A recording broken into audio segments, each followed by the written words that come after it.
नमस्कार। प्रादेशिक समाचार के साथ मैं ज्ञानेश्वर प्रसाद श्रीवास्तव। पहले मुख्य समाचार। नीति आयोग ने कहा है कि वित्त वर्ष 2021-22 के अंत तक भारत का आर्थिक विकास कोविड-19 के पहले वाले स्तर तक पहुंच जाएगा।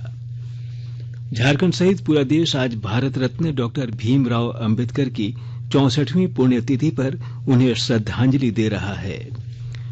खूंटी पुलिस ने आज प्रतिबंधित नक्सली संगठन पीएलएफआई के एक इनामी नक्सली को गिरफ्तार किया है। और भारत ने आज ऑस्ट्रेलिया के खिलाफ दूसरा ट्वेंटी अंतर्राष्ट्रीय क्रिकेट मैच जीतकर श्रृंखला पर कब्जा कर लिया है। और अब समाचार विस्तार से। कोविड-19 महामारी के खिलाफ देश एकजुट होकर लड़ रहा है।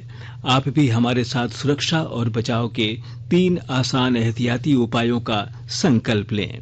मास्क पहने, 2 गज की दूरी है जरूरी, सुरक्षित दूरी बनाए रखें, हाथ और मुंह साफ रखें। प्रधानमंत्री नरेंद्र मोदी इस महीने की 10 तारीख को नई दिल्ली में प्रस्तावित नए संसद भवन की आधारशिला रखेंगे। लोकसभा अध्यक्ष ओम बिरला ने बताया कि नए भवन का निर्माण अगले 100 वर्ष की आवश्यकताओं को ध्यान में रखकर किया जा रहा है। श्री बिरला ने कहा कि नया भवन पुराने संसद भवन से 17,000 वर्ग मीटर बड़ा होगा। ये हमारा नया संसद भवन बनेगा जो हम सबके लिए गौरव का प्रतीक होगा, क्योंकि यहाँ से हमने पुराने संसद भवन से हमारी आजादी की यात्रा शुरू की थी। जब आजादी के 75 वर्ष होंगे तब हम नए संसद भवन के अंदर जो हमारे गौरवपूर्ण इतिहास का लोकतंत्र का मंदिर होगा, वहाँ हम सदन की दोनों सभाएं वहां पर शुरू करेंगे। नए कृषि कानूनों पर गतिरोध समाप्त करने के लिए किसान नेता 9 दिसंबर को सरकार के साथ छठे दौर की वार्ता करेंगे। कल 5वें दौर की बातचीत पूरी नहीं हो सकी। कृषि मंत्री नरेंद्र सिंह तोमर ने कहा, सरकार ने आपत्ति वाले प्रावधानों के संभावित समाधान तैयार कर लिए हैं। हम लोग चाहते थे कि कुछ विषयों पर स्पष्टता से कुछ सुझाव हमें मिल जाएं, लेकिन बातचीत के दौर में यह संभव नहीं हो सका। अब 9 तारीख को पुनः ये बैठक होगी और हमने किसानों को कहा है कि सरकार आपके सभी पहलुओं पर विचार करेगी और हमारी कोशिश होगी कि समाधान का रास्ता हम खोजें, लेकिन समाधान का रास्ता खोजने में यह उपयुक्त होता कि किसान नेताओं के भी कुछ सुझाव मिल जाते तो हमको रास्ता निकालना थोड़ा आसान होता। नीति आयोग के उपाध्यक्ष राजीव कुमार ने कहा कि वित्त वर्ष 2021-22 के अंत तक भारत का आर्थिक विकास कोविड-19 के पहले के स्तर तक पहुंच जाएगा, जबकि चालू वित्त वर्ष में सकल घरेलू उत्पाद जीडीपी में 8% से कम गिरावट होने के आसार हैं। आज एसेट मोनेटाइजेशन से संबंधित एक सवाल का जवाब देते हुए उन्होंने कहा कि यह लगातार जारी रहने वाली प्रक्रिया है और इसे उच्च प्राथमिकता दी गई है। श्री कुमार ने कहा कि इससे संबंधित लक्ष्यों को प्राप्त करने के लिए हर संभव प्रयास किए जाएंगे। भारतीय कृषि क्षेत्र पर टिप्पणी करते हुए उन्होंने कहा कि नीति आयोग बिना रासायनिक पदार्थों के उपयोग वाली कृषि व्यवस्था पर बहुत अधिक ध्यान दे रहा है। सफल तरीके से इसे लागू करने पर कृषि उत्पादन लागत में कमी आएगी तथा पर्यावरण पर सकारात्मक प्रभाव पड़ेगा। झारखंड सहित देश आज भारत रत्न डॉक्टर भीमराव अंबेडकर की 64वें महापरिनिर्वाण दिवस पर श्रद्धांजलि दे रहा है। झारखंड प्रदेश कांग्रेस कमेटी के पदाधिकारियों ने आज बाबा साहेब अंबेडकर की पुण्यतिथि पर उन्हें याद किया और उन्हें श्रद्धांजलि दी। पार्टी के प्रदेश अध्यक्ष डॉक्टर रामेश्वर उरांव, विधायक दल के नेता आलमगीर आलम, कृषि मंत्री बादल पत्रलेख, स्वास्थ्य मंत्री बन्ना गुप्ता और प्रदेश कांग्रेस कमेटी के प्रवक्ता आलोक कुमार दुबे सहित अन्य नेताओं ने भारतीय संविधान के जनक भारत रत्न डॉक्टर भीमराव अंबेडकर के महापरिनिर्वाण दिवस पर श्रद्धा सुमन अर्पित किए। इस अवसर पर प्रदेश कांग्रेस अध्यक्ष डॉक्टर रामेश्वर उरांव ने कहा कि डॉक्टर अंबेडकर ने अस्पृश्यता, अशिक्षा और अंधविश्वास को दूर करने का प्रयास किया तथा एक नैतिक और न्यायपूर्ण आदर्श समाज के निर्माण में महत्वपूर्ण योगदान किया। कांग्रेस विधायक दल के नेता आलमगीर आलम ने कहा कि बाबा साहेब विधिवेत्ता, अर्थशास्त्री, राजनीतिज्ञ और समाज सुधारक थे। कृषि मंत्री बादल ने आज हजारीबाग रोड स्थित पुराना बाजार एवं डिस्ट्रिक्ट मोड़ चौक पर बाबा साहेब की प्रतिमा पर माल्यार्पण किया। स्वास्थ्य मंत्री बन्ना गुप्ता ने कहा कि बाबा साहेब भीमराव अंबेडकर ने समाज में जात पात और छुआछूत के खिलाफ अभियान चलाया। पार्टी प्रवक्ता आलोक कुमार दुबे, लाल किशोर नाथ शाहदेव और डॉक्टर राजेश गुप्ता ने भी बाबा साहब को श्रद्धांजलि दी। कांग्रेस पार्टी के प्रदेश कार्यालय में भारत रत्न डॉक्टर भीमराव अंबेडकर की पुण्यतिथि मनाई गई। पार्टी नेताओं ने उनके चित्र पर माल्यार्पण कर उन्हें श्रद्धा सुमन अर्पित किया। इस मौके पर प्रदेश कांग्रेस कमेटी के कार्यकारी अध्यक्ष केशव महतो कमलेश, निरंजन पासवान, ज्योति मथारू और केदार पासवान सहित अन्य लोगों ने डॉक्टर भीमराव अंबेडकर को वैश्विक स्तर के विधिवेत्ता और भारतीय संविधान का मुख्य शिल्पकार बताया। झारखंड सरकार के ग्रामीण विकास विभाग द्वारा संचालित Jharkhand state livelihood promotion society की ओर से सखी मंडल समूह का गठन कर उन्हें स्वरोजगार के प्रति जागरूक किया जा रहा है। चतरा जिले के अति पिछड़ा और सर्वाधिक नक्सल प्रभावी क्षेत्र माने जाने वाला कुंदा प्रखंड में 462 महिला समूहों का गठन किया गया है। इनमें से 215 समूहों के बीच बैंक की ओर से 2-2 लाख रुपए का ऋण स्वीकृत किया गया है। ग्रामीण महिलाएं अब घर तक सीमित नहीं रह गई हैं। सखी मंडल की महिला सदस्यों ने बताया कि पहले वे लोग यूं ही दिन गुजारती थीं, लेकिन अब आजीविका सखी मंडल का गठन होने से जरूरत के अनुसार बैंकों से ऋण लेकर कार्य कर रही हैं। कम ब्याज दर पर JSLPS के माध्यम से बैंक द्वारा ऋण भी उपलब्ध कराया जा रहा है। महिलाएं स्वरोजगार से जुड़ रही हैं और बकरी पालन, मुर्गी पालन और मछली पालन का काम कर रही हैं। वहीं JSLPS के प्रखंड कार्यक्रम प्रबंधक दीपक कुमार सिंह ने बताया कि मिशन नवजीवन के तहत सड़क किनारे शराब बेचने वाली महिलाओं को अन्य रोजगार उपलब्ध कराया जा रहा है। इन्हें कम कीमत पर मछली जीरा उपलब्ध कराया जा रहा है। आकाशवाणी के ताजा तरीन समाचारों के लिए आप हमारी वेबसाइट newsonair.com पर लॉग ऑन कर सकते हैं।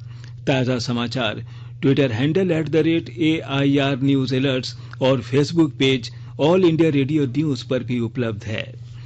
आप प्रादेशिक समाचार एकांश के Twitter handle @AIR news _Ranchi और Facebook page AIR news Ranchi के अलावा YouTube channel regional news unit Ranchi पर भी हमारे बुलेटिन सुन सकते हैं। प्रादेशिक समाचार आप आकाशवाणी रांची से सुन रहे हैं। और अब पेश है कोरोना से बचाव के कुछ संदेश। कोविड-19 से बचाव और सुरक्षित रहने के 3 उपाय। मास्क लगाएं, 2 गज दूरी है जरूरी, सुरक्षित दूरी रखें, हाथ और मुंह साफ रखें।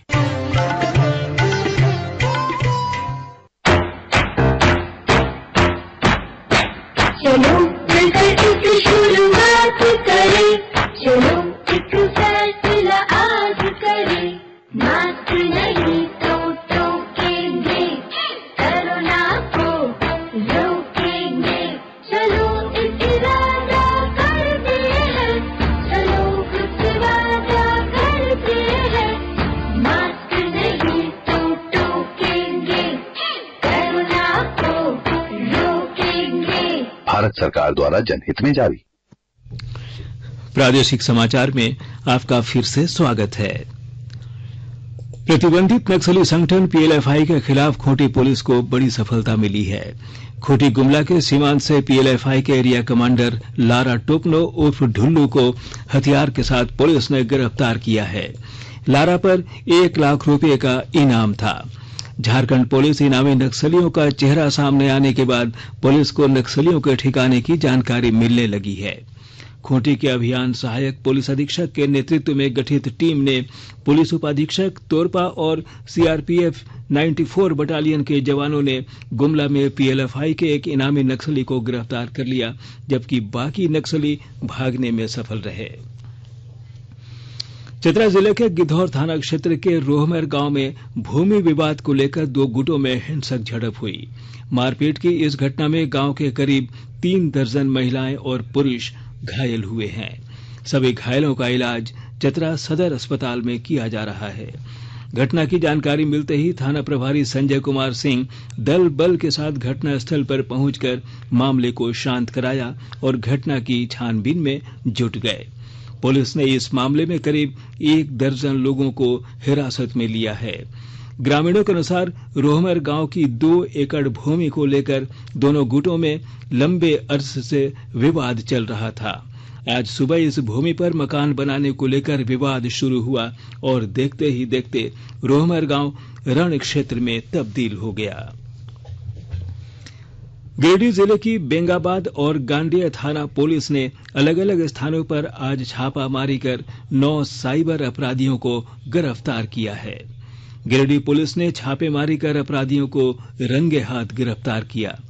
भारतीय पुलिस सेवा के प्रशिक्षु अधिकारी बीन जामा ने बताया कि फॉर्म ऐप के माध्यम से और बैंक अधिकारी बनकर ये लोग ठगी कर रहे थे। उन्होंने बताया कि गिरफ्तार साइबर अपराधियों के पास से 11 मोबाइल और एक एटीएम कार्ड जब्त किया गया है।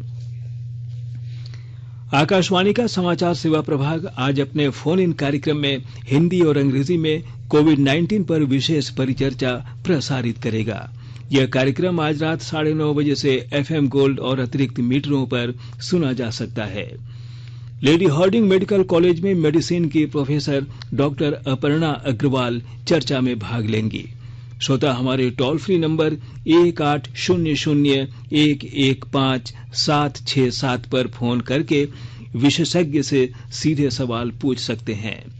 इसके अलावा लैंडलाइन नंबर 011-233-14444 पर भी सवाल पूछे जा सकते हैं। इसके अलावा आकाशवाणी का समाचार सेवा प्रभाग आज से वर्ष की प्रमुख झलकियों की वार्षिक श्रृंखला एयर एंडर 2020 शुरू कर रहा है।